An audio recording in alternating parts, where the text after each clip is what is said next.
All right. Cool. Are we ready? As ready as we'll ever be. I think Sarah and Alec are both on their way, so we'll see how far we get into this before all hell breaks Before loose. we're interrupted. Yeah. Wouldn't be one of our podcasts without being interrupted. No. Let's do it. Gotta have interruptions. All right. Welcome to History According to Hollywood, episode number 7. 1, 2, 3, 4, 5. Yeah, 7.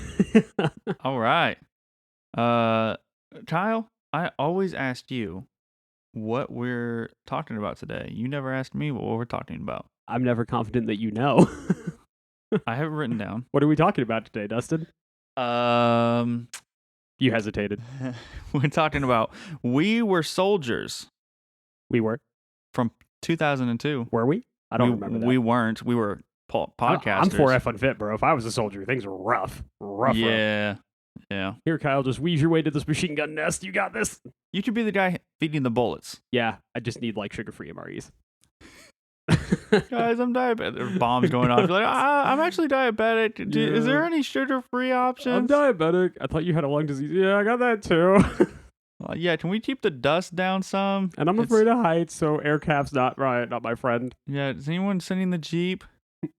Okay, anyways. We Were Soldiers was adapted from the book We Were Soldiers Once and Young. Ladraine? Am I saying that right?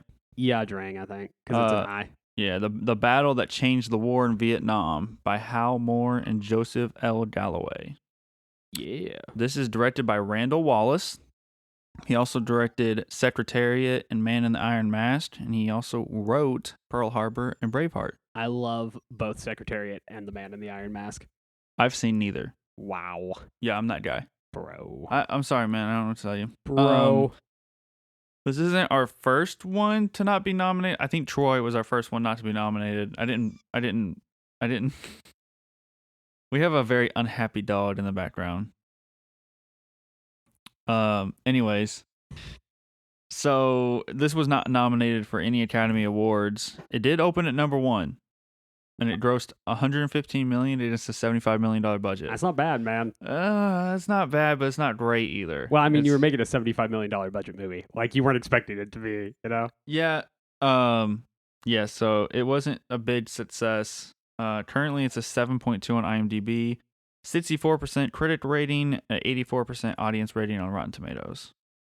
I can't speak for the film critic. I care more about audience rating. I do too. You know, because it's 100%. like, Yeah. I'm a normal person. I'm not a Yeah. film critic. Yeah.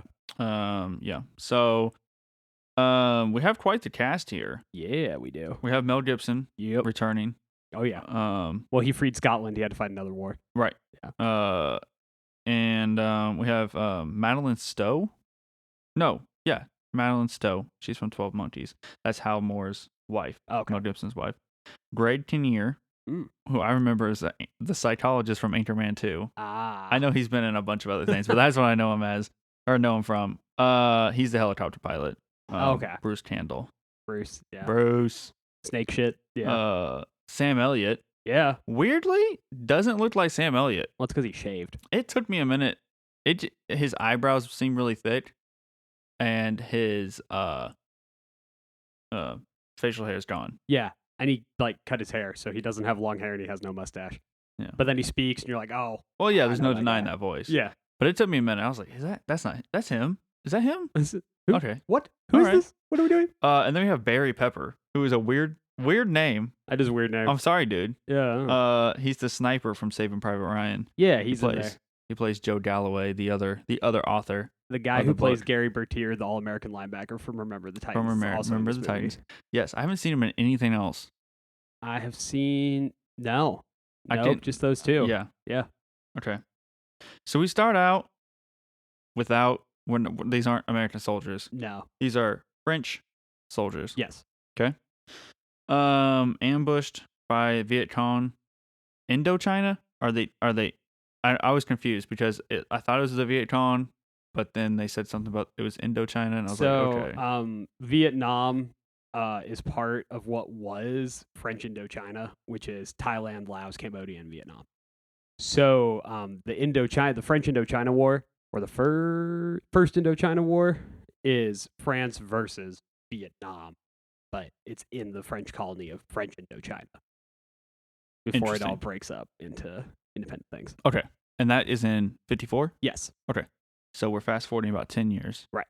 America's going to dip their toes in the Vietnam War. Yes. As we like to do. We're like, oh, yeah. you have a nice little war. Let's So, be a shame if I escalated it'd it. be horrible if communism spread. Be a shame if I escalated that Yeah. war. Okay, so we were talking about this before we started the podcast. This movie is like 45 minutes of Act 1, Yeah. and then it is a battle Oh yeah. that doesn't end until the end of the movie. It's a 3-day battle, man. It's a 3-day battle, and it's an hour and a half battle Something like that. in the movie. So essentially 45 minutes of just establishing these characters. He kind of puts together the air cavalry. Yeah. He gets to choose some of his people, and they train together. We are Mhm. introduced to his wife and all of the other wives of the soldiers on base. And they sneak off in the middle of the night and go fight a war. I think it's important that we learn like what type of commander he is for the first Mhm. 45 minutes, so we know like the type of guy he is and the type of colonel he is before he goes into combat, which is unique because usually in most war movies it's like the first scene is some sort of baptism by fire. Who are these guys Mhm. and what are they like? I thought there was a great little scene in there. He gives a speech about how race and religion don't matter before they go into battle. That it's going to be, you look to your left, you look to your right, you've got your brothers, and that's it. You got nothing else. Yeah, he also promises his men that he can't promise them they'll all come home alive, but he promises them that they will all come home dead or alive, and that he will be Mhm. the first person on the field of battle and the last person to leave. Right. Which gets brought up later on. They try to get him to leave, Right. and he refuses. He more or less tells them where to stick it. All right. So before we head in, we've got a lot of equipment, got a lot of guns, got a lot of helicopters. Yeah. What are we working with here? So mostly we're working with Huey helicopters and first generation that I know of chain guns are really the two things that they bring up. So chain gun is the father of the modern minigun, but it's a motorized belt fed 7.62, I think, millimeter, just Gatling gun on crack, basically. Huey helicopters are the first mass produced combat helicopter, I believe, and they are the classic Vietnam helicopter. Very interesting. Very cool looking. I like the aesthetic Yeah. of this era of weaponry. I like the helicopter pilots and how the unit is very casual. Mhm. And Colonel Moore gets to pick his like helicopter unit, which Mhm. is cool, but he's a colonel, so I'm assuming that that's more or less true for an experimental thing. It's a thing. And it's the first time they're doing this, so he gets to pick, and he finds what looks like the schmuckiest helicopter pilot group ever, and he goes, "You guys look like crap, but your helicopters are immaculate, Mhm. and you have all these guys outside of the regulations of size and weight that want to fly with you. So clearly, you've got to be good, and I want you." Yeah. So we're about to head into battle, and they announce that they call it's the 1st Battalion of the 7th Cavalry. Yes. So I had to ask you this because I did not understand the parallels here. There's like paintings or pictures of like Native American tribes, and they mention General Custer. Do Right. you want to elaborate on that? Yeah, I mean, the 7th Cavalry is Custer's unit. So they Mhm. carry this legacy of the slaughter that is the battle, quote unquote, of Little Bighorn, which Mhm. is 200 and some odd American cavalrymen getting annihilated by Oglala and Lakota Sioux and their allies with Sitting Bull and Crazy Horse. And Custer, as most people now know, was not bravely leading a charge. He was idiotically getting his men surrounded and cut off for his own pride and paid the ultimate price for it. And there's 1 or 2 survivors, and it's both their like rear guard scouts that escape and a couple horses. So yeah, they carry that legacy, and that's a parallel that you see over and over again. Yeah, because he's about to be surrounded as well. All right, so night before, well, I guess night before / morning of when they leave, there's a scene where the soldiers are kissing their families goodbye, and when he kisses his wife goodbye and leaves, and then it cuts to her waking up and running out into the street, and it's like a parallel shot to where you think he's like still further down the road, but he's gone. Like Yeah. it's showing that she'd been asleep for too long. That's powerful, man. That was I think the humanization outside of combat, because we do a really most good war movies humanize guys within combat, but it was the reminding us all that they are people outside of their rank and role in the armed forces. And so one of the sergeants, or one of the lieutenants, I think, has a new baby that's born like 3 days before they deploy, and they all have wives, and their wives have lives and daily routines, and so do the men. And so we miss out on that in a lot of war movies, which is these guys are leaving lives behind, or most of them are. So they have things to lose, and people are going to miss them if they don't make it back. And that's something that is usually lost because we focus so much on the war that the movie's made about that we kind of forget that there was a life back home before the war, even if you're an unfortunate soul who does not get to have one after the war. I thought it was kind of interesting the way that they depict it. It's almost like they're going to work in the morning. Yeah. Yeah. So like leaving their lives and leaving their wives and going to work. As you know, many did at the time and many do today. And the battle that's featured, Ia Drang, is the first major engagement between American forces and North Vietnamese forces. So it's not that there aren't Americans there, but the Vietnam War is not the Vietnam War that we know of it yet. It's American advisors leading South Vietnamese army troops into combat, occasionally operating in independent units. And Lyndon B. Johnson sends hundreds of thousands of guys after the Gulf of Tonkin incident, I believe, is when Ia Drang happens. It should, because that's technically the start of the Vietnam War. I'll double check that as I ramble. But yes, so it's not, nobody thinks that it is going to be what it becomes. Old LBJ coming back again. This is our third. We are 3 out of 7 for the 60s. Hey, man, dude's everywhere. I don't know. He was already out of office by Once Upon a Time in Hollywood. Well, no, I meant, I'm sorry. I said two thoughts at once. That was Richard Nixon. Yeah, that's how my brain works. Yeah, we have 2 movies with LBJ in it, and 3 movies from the decade of the 60s. Woo. Okay, so here we are, November 14th, 1965. Here they go. They land in the LZ. LZ X-ray. LZ X-ray, yep. What's interesting about this is that you see some humanization of the Viet Cong as well. Yes. Which I can't remember seeing in a movie. And another thing that I can't remember seeing in a movie is how willing these men are going into battle. They seem to be, let's fight the enemy. It's not, why are we here? The president's forcing us to be here. I guess this is before the draft. Yeah, and again, this is so the major wars before Vietnam are Korea and World War II. And in both of those wars, you have awful combat conditions and horrendous casualties, but you also have reasons to be there. Right. So South Korea is like an independent nation from North Korea based off of how it happened during World War II in the colonial era. So they are legitimately invaded by North Korea and do not want to be there. And the UN allied coalition led by the United States defends them.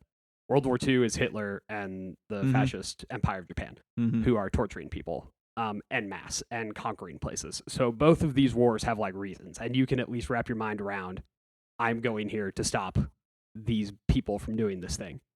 And I think that they kind of carry that into the early stages of the Vietnam War, and it's not until later when, it's take this hill this week, give it back to them next week, and then take it again the week after that that futility starts to set in. Okay. Because these guys are like brand spanking new. Like, right. Most of them haven't seen combat. They have no reason to not think that they're going to go in and kick ass and take aim. I mean, they're flying in helicopters 50 feet above the ground with chain guns on them. Like, and the enemy is wearing sticks attached to their head. Yeah, they don't know what they're about to drop into. Right. So they do drop to the ground. They start shooting, even though they can't see anything. At nothing. After an artillery bombardment, right, that does nothing. Right. We do get some shots and a little bit of scenes of where the Viet Cong really are, and they're underground. Yep. With running electricity. What looks like their base camp is essentially completely underground. They have their, I guess, what would be the closest to their general down there. Yeah. Yeah. So they're prepared, and they're prepared for a very different type of combat than what the American soldiers are expecting. Yep. Also, I just want to clarify. I know in the movie it comes across as if there's some Viet Cong. In real life, it is an actual North Vietnamese army unit. Okay, explain the difference, because I don't honestly know. Yeah. So the difference is that the Viet Cong are the insurgent forces of North Vietnam. So they are the militia that terrorizes American and South Vietnamese forces in South Vietnam, like in the Mekong Delta and places that the NVA can't get to. The NVA is the professional, trained, equipped by China and the Soviet Union, like militarized arm of North Vietnam. So the NVA is a professional army instead of a volunteer conscript militia force like the Viet Cong is.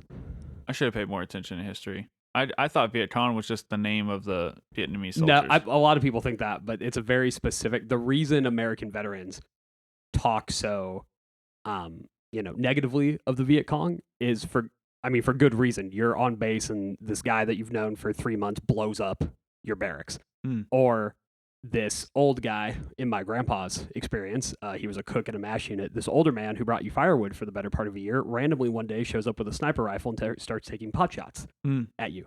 That's the Viet Cong. Okay.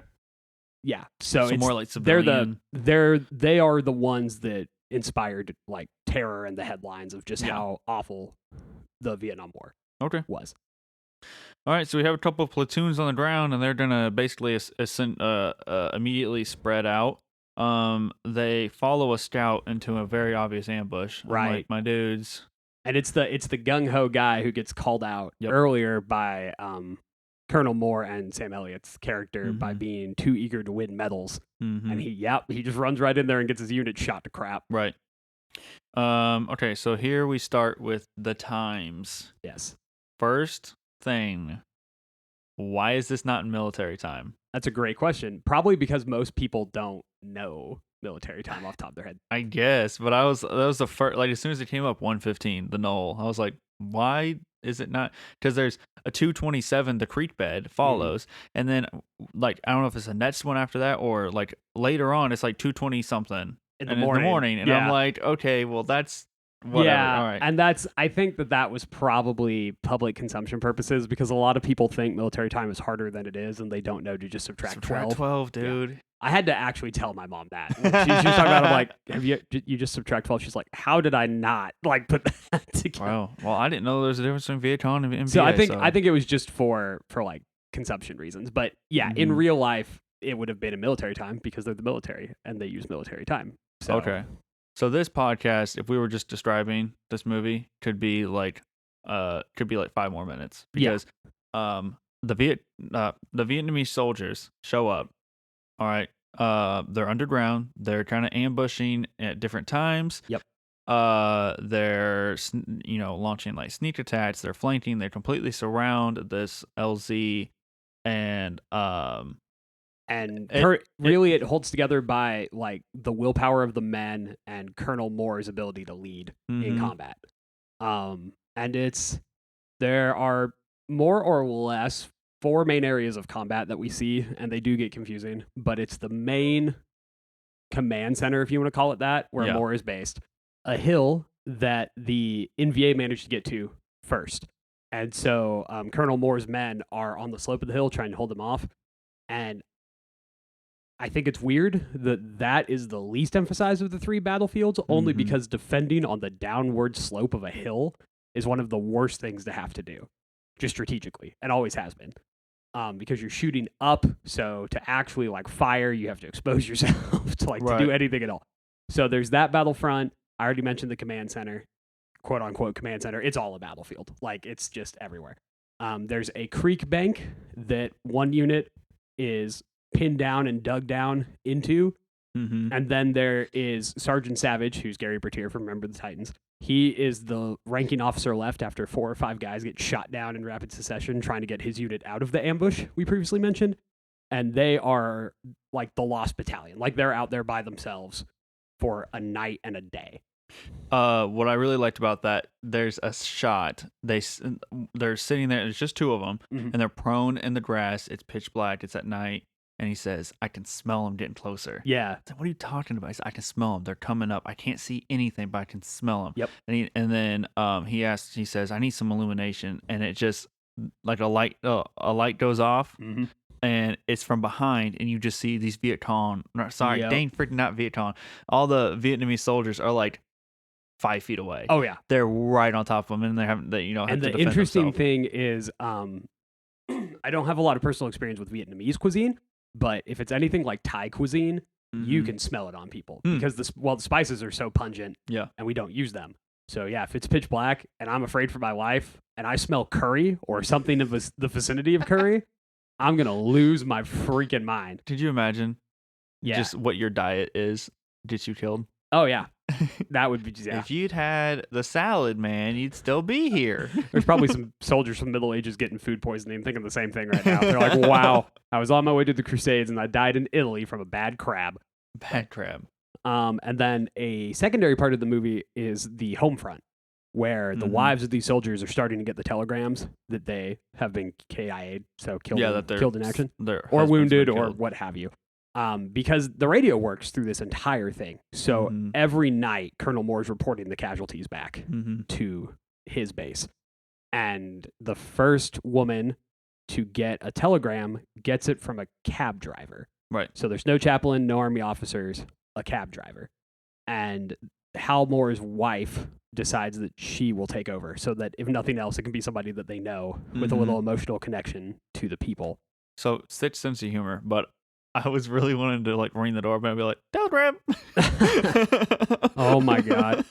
I do like that she yells at the cab driver though, and he kind of bites her back because he's like, I don't like doing this. I don't know what I mean. I know what I'm delivering, but what do you want me to do about it? I just deliver mail. Because so she meets one of the women and she says that the army sent a cab driver. Right. And so she gets a cab driver at her door, and so she thinks that Colonel Moore is dead. She opens it and he goes, do you know where this address is? Knowing damn good and well that he's going to go give that address some sort of army telegram. And she unloads on him. And he kind of unloads back because she's like, do you know what you just did to me? And he goes, I don't like doing this, but I have a job to do, and I'm doing it the best that I can. And so then she's like, okay, you know what? Give me the letters. Like, I will deliver them. I know where all these people live. Like, yeah. So her and another wife end up delivering all the telegrams. Yep. There's a couple interesting choices here, directing wise. This was the first one. Like I said, there's a couple really good shots and really good parts of this that I was like, wow, that was put together well, good cinematography. There's like a collage of just women crying. Yeah. Like opening the door and the tear running down their face, and there's like one after the other, and I'm like, okay, this really takes me out of the impact of the scene. Yeah, I think it was it was just a little too long. You know, like well, yeah, there's a couple. There's another one later on that we'll get to. Yeah. I kind of got the idea watching this until it, like, other than the violence, this movie, it kind of looks like a made-for-TV film. A little bit. It's clearly like a mid-budget, like, you know, maybe even low-budget. Put all of it into the cast. Yeah. And the special effects are pretty all right. Except the CGI of the helicopters flying in. Yeah. Did not look good. That's not great. And nothing else in the movie looked like CGI. That's true. So even the napalm looked like it was practical effect. Yeah. Yeah, it was just a couple weird choices, and I'm like, why did you? Speaking of the helicopters, though, that's kind of so there's like 3 plot points that alternate in this movie. The main one is the battle at LZ Ray. Right. The second one is the home front, but then the third, and like I think most potent because it's so briefly touched upon, is the helicopter pilot who is referred to charmingly as Snake Shit throughout the movie because he, and I quote, flies lower than Snake Shit. Yeah. And he does. Just constantly goes into these hot landing zones where his helicopter is being shot to crap, and he's evacuating men. He's doing close air support. He's bringing in ammo the whole first day, and he's watching these guys get butchered on the ground and hold their line and re-evaluate. He goes in, he does what he can. One of Colonel Moore's closest subordinates gets shot down, getting another guy into the helicopter instead of him, like giving up his spot to go home to a worse wounded soldier and get shot through the chest. So he's seeing all of this. He gets back at night. He does one last flight where he drops off the journalist. Joe Galloway. Yeah, I was just about to say. Who helped write the book. Joe's one of the authors of the book, him and Hal Moore, Mel Gibson's character. Yes.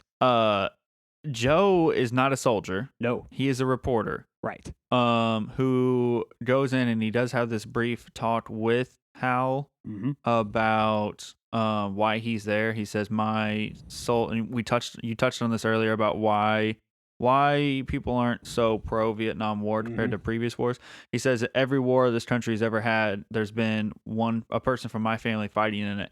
I don't think I can make a change by fighting in it. Maybe I can make a change by telling people about it. Yeah.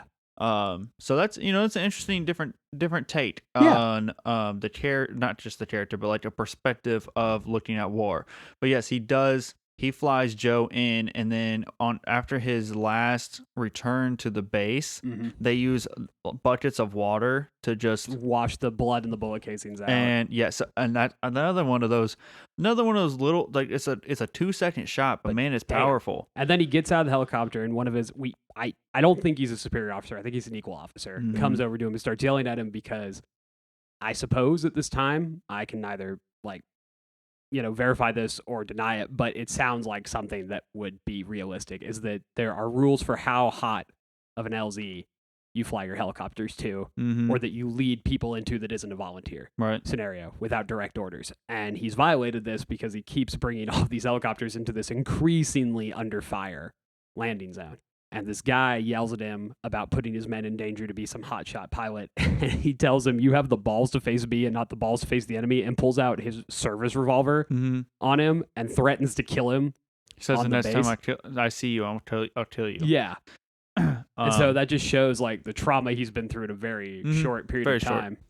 And the fact that everybody else on the base is trying to act like, it's we have like 300 guys out there getting the shit shot out of them, but that's not our problem. Okay, so day 2 of the fighting. Yeah. Sam Elliott's character gives Joe Galloway a rifle. Yep. Well, he has to. He has to. They're surrounded. Joe Galloway's like, I'm a non-com, and he's like, that doesn't exist today. Right. But again, one of those just real brief moments. He holds the gun and he looks at his hands and it's covered in blood. Yeah. Because whoever held that gun before is dead now. So he does this mix. Like day 2. I think we're on day 2. Yeah. This is day 2. Yeah. Day 2 is like Joe Galloway's day. Right. So you're still seeing the combat and everything, but that's been established. And one thing I think the director does well is, even though the battle is most of the movie, he doesn't harp on the same scenes over and over and over again. So day 1 was the creek bank and the hillside and Sergeant Savage's platoon stuck out in the middle of BFE. Day 2 is Colonel Moore and Joe Galloway and Sam Elliott's character, and showing that the command zone is being overwhelmed just like everywhere else. And this is when he announces Broken Arrow. Yeah. So they're literally surviving by precise artillery fire and air support this whole time. I mean, they're fighting their asses off, but they're only still alive because they can call in just these egregious amounts of heavy ordnance. And they can't, eventually the radio operator can't call in airstrikes close enough because everybody's everywhere. Well, he calls in one and it hits American troops. Is that, I mean, I'm guessing that's something from the book, but is that something that was pretty common? I mean, it's more common than they will ever tell us. Right. There's a well-known general, I can't think of his name. In military history, he's well-known. In World War II, who's killed by friendly artillery fire during the battle for France. Okay. So it happens more, especially then, and especially that part of the war, because it's so new. Like, that's what I was thinking. Like, you couldn't really call in close contact air support in World War II unless it was like a dive bomber, but you didn't have napalm and all this other stuff. Well, it's such close combat overall because there's no battle lines really. Yeah. And it's still analog. Like, I think that's what people don't give these pilots enough credit for, is that like Vietnam jets, they have radar and stuff, but it's also a lot of like picking your target on visual sight, calling in coordinates, like marking it on your radar and hoping you hit the right spot. Because there's no laser GPS stuff that we have. You can't drop a smart bomb on somebody from 8,000 feet. Yeah. So there is a certain I don't know if his name's even mentioned, but there's a soldier in there who we see earlier who is I don't know if that's from the air cavalry, if that's the friendly fire, or you're talking about the guy who gets burned. Yeah, he's a mortar guy. Jimmy Nakamura, I think, is what he says his name is, something like that. Yeah. He had a new baby born that like before they had talked about it. Yeah, with Joe Galloway. So Joe one of the other soldiers, he says, "I'll grab his arms, you grab his legs," and he goes to grab his legs, and the skin just peels off. Yeah, because he gets burned by friendly napalm. And it's like, oh my gosh, that made me that just made me cringe. I was like, ugh, that's gross. And there's just little details like that spread throughout day 2. So Joe's trying to take pictures of everything and still fight and keep himself alive. Sam Elliott has gotten to the point where he has picked up an M16, which is only significant because at the beginning of the movie, He said, Colonel Moore is like, "Are you sure?" Because he just has a 45 M1911 sidearm. yeah. And he's like, "Are you sure that's all you want? Like, you don't want an M16?" And he goes, "Time comes I need one. There will be plenty lying on the ground." And there's a pile of like 50 M16s. Yeah.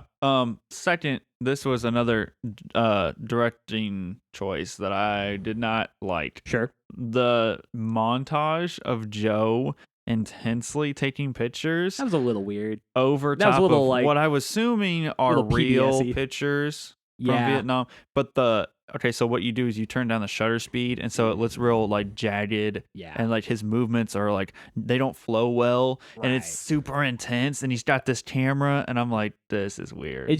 It's one of those that people either like it or dislike it. So like I kind of sort of like it, but I get what you mean. You're like, what is happening? Takes me out of it, man. Yeah, that's fair. It takes me out of it. Fair. But it's filled with these little moments like Sam Elliott's character picking up an X16, Joe Galloway still having to fight his ass off. Mm-hmm. The radio operator gets shot like in the shoulder. Multiple radio operators get shot in the shoulder. Yeah. They ask him how the fight's going, and Colonel Moore's on the radio. And he literally turns around and has to gun this guy down while he's on the radio with his superiors. There is the scene where they have to pee on their own mortar tubes to keep them from overheating. Which, if you're out of water and you're desperately relying on everything you've got, that's what you do. I wouldn't want to be using my drinking water on something I can just pour on the ground. And I damn sure do not want to cook off a fragmented mortar round in its own tube because it's too hot. Yeah, so I got, when I saw that, I got a flashback to Braveheart where they're flashing the enemy right as they start. And I was like, man, Mel Gibson likes to just whip it out in movies. Yep. There's a one of his lieutenants dies trying to rescue a fellow soldier, and it really shakes Colonel Moore up just briefly, but it shakes him up because he's like, he died trying to fulfill my promise. And then finally, I got my timeline a little backed up there. So and the movie's not great with like the sequence of events, especially on day 2, because there's so much happening. It's also all a blur. Yeah, well, of course it would be. The same thing's going on. I actually don't hate that because like that's how it would feel, like in the moment. I think if it was like 30 to 40 minutes shorter, yeah, that'd be fine. Or if maybe there's just too much on the command post, I think, is the thing. Like you kind of get shuttered to the creek bed and the mountain, which on day 1 are pretty prominent. And then day 2, you're like, oh crap, those guys are still there. That's awesome. Also, like maybe if there's like a graphic or like an overlay showing where they are. Now there was, gosh dang it, little moments that I really liked in this movie that I really wish the rest of it was at the same quality. Oh yeah. There's a little shot earlier on whenever I think it's when he announces Broken Arrow, which means that they're overrun essentially. You see over the radio it goes to headquarters somewhere else, and a guy steps out of the way, and there's a single American flag on the map, and there's a bunch of Vietnamese flags around it, surrounding it, showing that they are completely surrounded. Well, because you have 1 battalion versus 7 or 8. Right. Yeah. And that's super powerful. But I got my sequence of events a little skewed earlier. So the lieutenant I was speaking of dies rescuing one of his men, trying to rescue him. Then Colonel Moore has to call Broken Arrow, which is they stack planes at a certain like distance from each other from 7,000 to like 30,000 feet. It says in the I wrote down the lines. I was like, is that true? It says every 1,000 feet from 7,000 to 35,000. Right. Okay. So Broken Arrow is mostly just critical problem. Is mostly what it means. So you just apply it to the situation. So if it's a nuclear issue, Broken Arrow means like a reactor. If it's a military thing, Broken Arrow means we're being overrun. Now, whether Broken Arrow had a pre-programmed aerial response, that one I don't know. Okay. But it's at least something that he said during the battle. And they come in and they just drop every bomb imaginable, Gatling guns, rockets, cannon fire, napalm, everything. And the dust finally clears. And it's like, oh, hey, they're not killing us anymore. If we blow up Vietnam, there can't be any you Vietnamese. can't attack me from the mountain if there's no mountain. No mountain. They come to grips with their casualties. Colonel Moore has his mini breakdown just about the fact that so many people have died. Yeah. I think he says 40 dead, 2 unaccounted for. And then this is where the movie skews from reality, is that they realize somehow, God only knows how, that there are no NVA troops between them and the command post that the North Vietnamese are using. So like a raging brilliant man, he's like, I'm going to take my, I had a battalion of like 370 people, 80 of them are dead, 150 of them are hurt. I'm going to take my like 120 guys I've got left. Can't stand, super exhausted, have no ammo left. Right. And I'm going to charge the enemy command post to force them to back off. He went full William Wallace. He went full Gettysburg Battle of Little Round Top on Yeah. And they charge, and they almost make it, and then it looks like they're not going to, and then the Deus Ex Machina of the week comes in with Snake Shit coming in with the why am I blanking? The chain guns on his computer that we saw earlier. Yeah. And just annihilates them. And boom. Battle's not won per se, but battle is survived, and they gather the bodies and they evacuate the area. Yeah. Just for the NVA to come right back to the same place. To the same place, which they kind of imply almost a little bit, because like the commander of the Vietnamese soldiers is there's a little American flag in a blown up tree stump, and he like picks it up, plays with it, and puts it back. And you were talking about that earlier about how they're gonna take a mountain, and then we take it back, and then they're gonna take it, and it kind of shows like the flag being picked up and then the flag being put back down, kind of symbolizes and that. He basically says, I didn't get the exact quote, but the Vietnamese commander more or less says, like, because they retreated, we'll call this a victory, and because they survived, they'll call it a victory. Right. And because they killed more of us than we did of them, they'll call it a victory, and then neither side will back down. Right. And that's exactly what Vietnam is for the conflict. next 10 years, is just, granted, they retook, Way City, but we killed 10,000 of them, so we won. All right, so we have a couple different things right here at the end. First off, a transport helicopter full of reporters shows up, and they go and they ask Joe Galloway, who is just he's just covered in dirt. He's full 10,000 yard stare, man. Yeah, he's full just PTSD waiting to happen. He is not having a good day. No. And they asked him questions, and he's like, how can you put into words what just happened? Which he mentions earlier to Hal Moore. He says, I don't know if I can write this. Yeah. And he goes, you have to. Yep. And then it turns out the two did together. Yeah. And then the second thing is the same song like 4 times in this movie.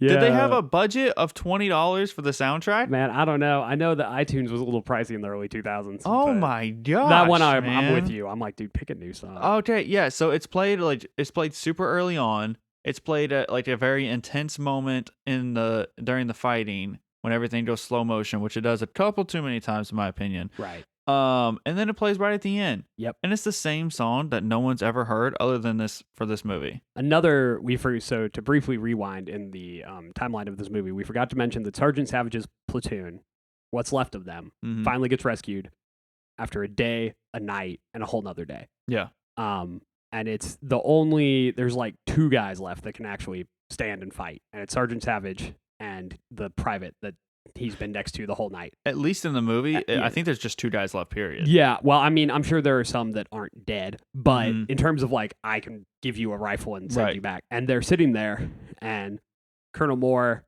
kind of apologetically orders them to join another unit to go fight because they have to. Like, you don't have a choice. And these guys haven't slept, haven't eaten, just watched their entire platoon get like shot to hell, and they both stand up without protest and go, all right, and then just go.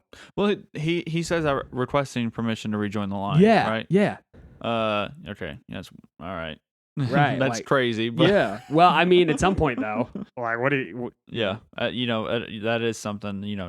They're fighting to get out. That they're completely surrounded. Oh, another thing that the LZ is overtaking. It's too hot. They make a new LZ, and that one gets overtaken. And then that one gets overtaken. So they're like, there's and that's no way why they out. have to call him Broken Arrow. Is because they don't have any options left. They don't have anywhere to go.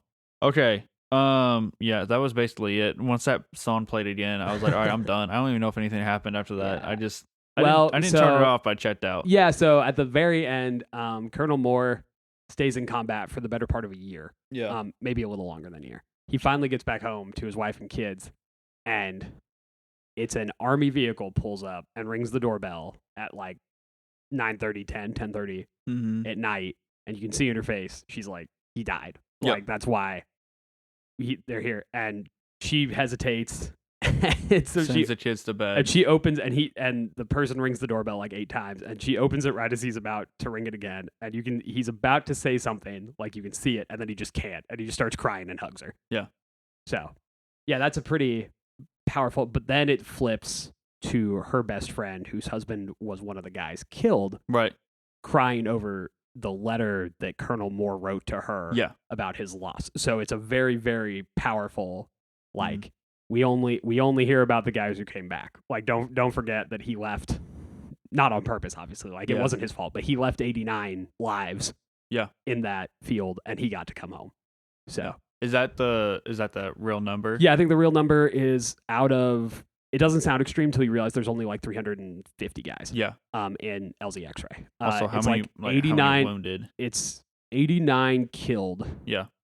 And 100 odd wounded. I can look up the actual statistics, but it's over 50%. Yeah, that's pretty bad, force. dude. It's real bad. That's bad. Actually, it turns out that the U.S. forces were reduced by 72 out of 395 at LZ X-ray. Yeah. Did you think that this was a good use of Sam Elliott? You know, it depends on in which scene you ask me. Like, I just didn't really. I feel like they kind of put Sam Elliott in here, and he could have been. He just didn't have a big. Like, his character wasn't very prominent throughout the movie. I thought like Joe Galloway's character was very well played. I thought Hal Moore, Mel Gibson does well in this. There is one shot. I've always wondered. Maybe we should fact check this. Mel Gibson's not very tall, is he? No, not really. He's a pretty average height guy, I think. There's one shot in this. It's when he walks out of the house and he starts walking down the street. He looks so short. Yeah. And I'm like, is Mel Gibson like 5'6", 5'8", something like that? This movie was a different depiction from Vietnam than I'd ever seen. Oh yeah. And I thought it was an interesting depiction. Mm-hmm. I thought the approach. Well, I liked the approach. Not sure if the directing and the execution was pulled off as well as it could have been. That's fair. It's that thing that you said last week where you can have a great movie idea and great actors and great acting, and sometimes it doesn't come together. Like, just the execution doesn't work. I can't remember if you said it in the podcast, but you told me about Troy, that if Ridley Scott had directed Troy, it'd be one of the best movies like ever. I think so. Or way better than it was.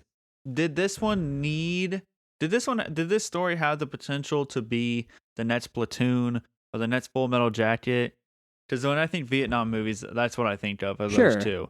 I don't think this story just made as I think this would make a better book than it would a movie. That's fair. I also think that it is a part of the Vietnam War that is convenient for us to forget. So it's before everything descended into total chaos. It's before the widespread atrocities that American forces commit, and it's before the nation is done with it. And the reason I say convenient to forget is not that I want to discredit anybody's service at any phase of that war. It's just that it is not what is still in the American mythos, so it's not the part that people want to make movies about.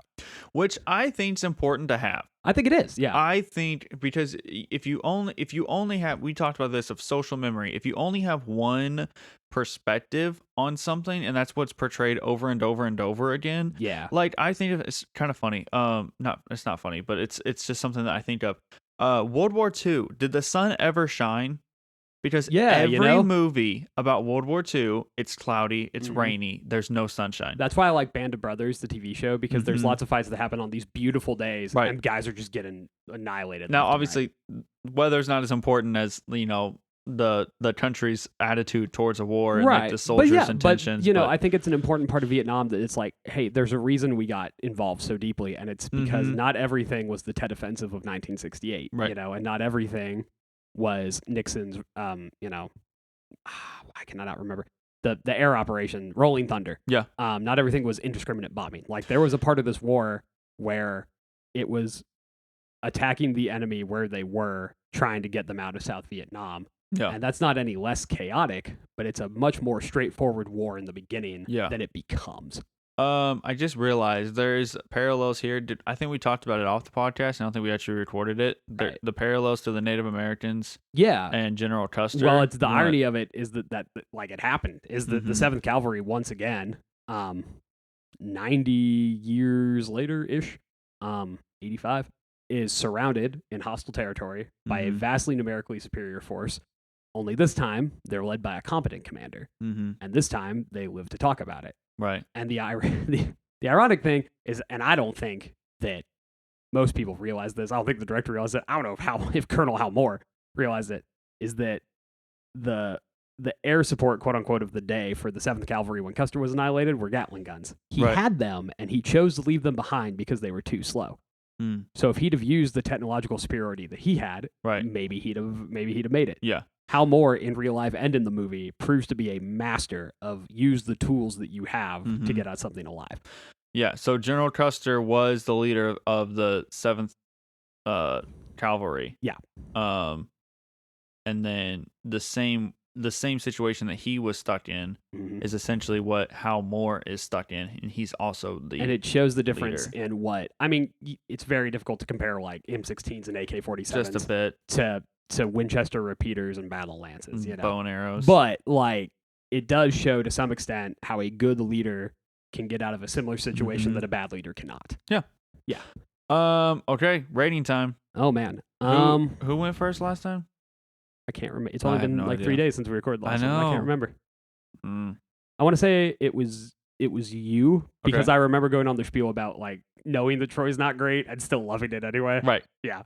Okay. So All you right, want me so to go first? You go first. Okay. All right. So history-wise, I'm just gonna give it 2 breakdowns. Because for me, this movie hinges around the realisticness of the battle and the technology used.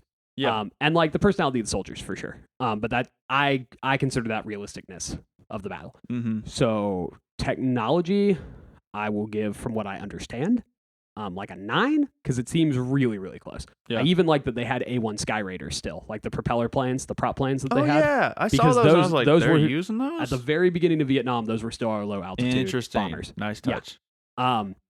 Which is awesome. Like that's Yeah. great. M16s, there's a throwaway line where Sam Elliott's character doesn't want it because it's a lot of plastic. Yeah. That was a critique of the M16 when it first came out. It was the first like polycarbonate rifle that we Interesting. used. It performed really well in the beginning of Vietnam Mm-hmm. in areas like how Moore's fighting in the highlands where it's dry. Mm-hmm. Did great in that, did great in the cities. When they got into the jungles in the northern part of South Vietnam, that is where you hear the horror stories of M16s jamming in the middle of combat and need to be cleaned all the time. Yeah. Yeah. Chain guns, very much more a thing. Yeah. Huey I love the scenes where they fly the Huey helicopters and they go from like, 1,000 feet to about 75. Mm-hmm. Because those helicopters can get, like, if you know how to fly. Yeah. There's a reason they call them aircraft. Like, And then the bombs just kind of bounce yeah, across the artillery strike yeah. precision, the full auto M16s because that was what they were. So that's all great. Like I said, 9 out of 10 technology. Battle accuracy, if the last 10 minutes weren't a thing, Right. would probably be a 10 If it wasn't because it was literally it's based off a book that was written by a guy that was there who has said that he thinks the movie is incredibly accurate with the exception of the end. What is the line about Fitz bayonets? Yeah, If they just that stopped was just there, if they just withdrew like they did in real life, Yeah. if Broken Arrow was the end of it, I think it would also be a more powerful movie, to be real with you, because it Because they had to wouldn't run. feel like a victory. It would be Right. like, great, we survived long enough to get the hell out of here. Let's go. Because that's exactly what actually happened. it is a weird choice, and I almost feel like that's Hollywood thinking it needs to be Make the it here. happy ending. Well, it's still and- that early. We've talked about this. It's that early 2000s, like yeah, just film gosh, cult, dang where it. there's got to be the win. Like somebody's got, even if Well- Maximus dies in the arena, he has to take the Emperor with him. Which Gladiator was before the war in the Middle East, but I guess at the time, with 2002, you got to think of what's going on with U.S. soldiers. You kind of need. You don't want to. You You're already need that, doing a let's war go. that people know they didn't win. You don't want to Mhm. put them in a battle they can't win. Right. Yeah. But so I'm Send 'em gonna happy. because of that, I will give the historical accuracy from what I understand. Trying to read about that battle is very difficult because I'm not a military historian, so all the military acronyms kind of throw me for a loop once in a while. I will give it an 8, even with the end, because every other part of it is very, very correct. Yeah. Like, there was a lost platoon that they did try 3 times to get to. There was a creek bed. There was a mountain. The LZ was repeatedly overrun. They did rely on artillery and helicopter support. So yeah, it's accuracy. It's good. My enjoyment of it is like I'm gonna give my enjoyment a 7. It's good. I enjoy watching it. No, that's my number. Well, too bad. But it's not great. But it is like, it gets you in the feels. It sneaks up on you. Like, you walk away from the movie and you're like, that could have been done better. Parts that were clunky, but damn if it didn't hurt my heart. Okay. Like, Okay. So I just had an idea that just, as it goes, it pops into my head and it'll be gone before I finish the sentence. Right. Okay. So, crap. All right. So I wonder if we've mentioned it multiple times, like, oh man, that was powerful. That little piece was powerful.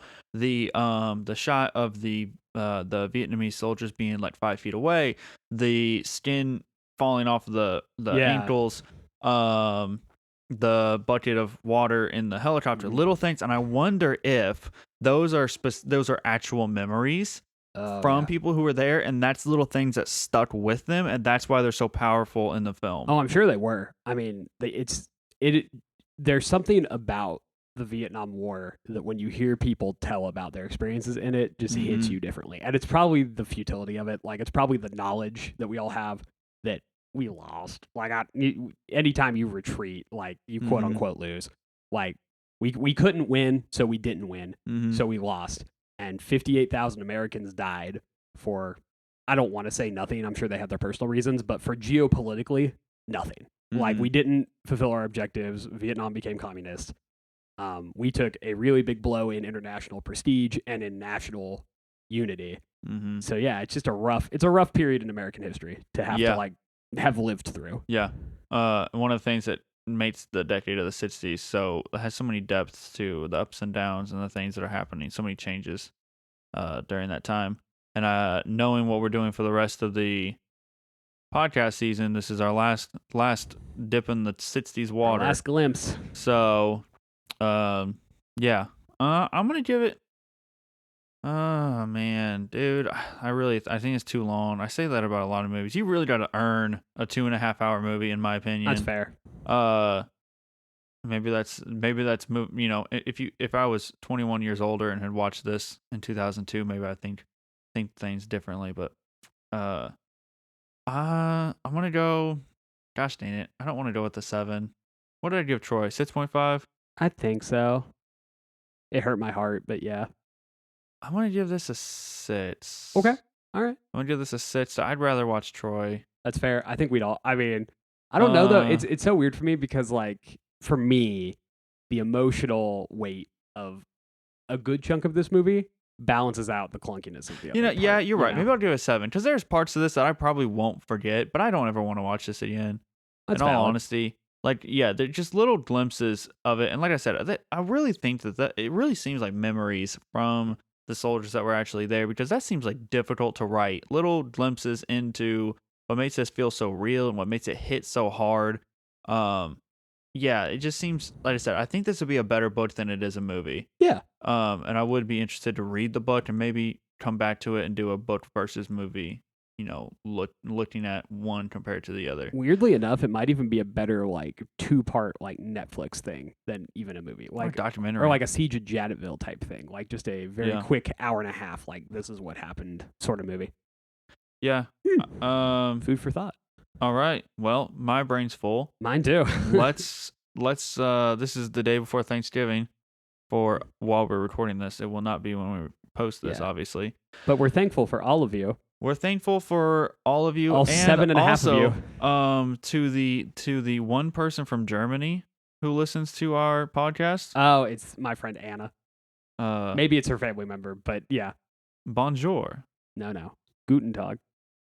Shout out to Anna Gunter, my main G, because her last name's Gunter. I don't know who it is. It doesn't tell me who it is. But you don't need to know who it is. She listens to our podcast. We have a person that listened to us from Germany, so that's cool. Yeah. We'll have to learn some German. Auf Wiedersehen, Fräulein. Yeah, I don't know anything in German. And before I offend anybody else in Germany, we should probably sign off. So okay. Well, we know how dangerous it is to offend Germans. Damn. Yeah. Yeah, that would offend a German. Speaking broken German wouldn't, but saying that probably would. Anyways. It's fine. There's only one of them that listens. It's all right. She likes me. Gosh It's cool. dang it. We're gonna get canceled for the end of the first season. Only in Germany. We're only fine. canceled in Germany. It's There's no fine. Germans living in America, too. No, none. All right. Well, on that wonderful note, what are we doing? We're doing something a little different next week. Isn't it Napoleon? Right? We're gonna go to the movie theater. Yeah, That's still a thing. Take our old man selves to No, the movie I theater. love going to the movie theater. Dude, the Alamo's pretty. We're going to the Alamo. Yeah, we I are. got free pizza. We're going to the Alamo. Dude, we're gonna go split a pizza at the Alamo. We'll never forget it. We'll remember it always. I'll remember that pizza. I'll remember the Alamo. Gosh, Kyle, I'm giving you so many opportunities to not be you. The only thing I bring to this podcast is me. All right? That's true. That's true. And your wealth Wikipedia's of are just- knowledge. That's right. Yeah. All right. I just bring me Yeah. and my questions. You're sleeping, baby. We do have my sleeping baby right next to me. He may have a couple twos and taws on the podcast in the background. So if you heard that, that's my son. It was not us. I promise. That was not me. But yeah, so we're going to watch Napoleon. We figured we'd give you guys like a zestier podcast. So we're going to watch it and critique it so Yeah. it's still relevant when we do it. Yeah, so hopefully before it hits Apple TV, we'll have that out. 'Cause I guess that's what it's doing. It's going to go to theaters for a short amount of time, and then it's going to be on Apple Dude, TV. freaking Apple TV. Freaking heck, man. What the Ugh. heck happened? Like, movies don't get released the same way anymore. Yeah, COVID. Well, yeah. And technology. Changing the Yeah. times. And yeah, COVID definitely didn't help trying to push Bah in that humbug. direction. All right, but All yeah, right. so next time's Napoleon. Next time's Napoleon. This was We Were Soldiers, our last Mel Gibson, but not our last Sam Elliott. Hey, Hey, little hint, hint. Hint, All right. hint. Well, y'all have a good one. peace.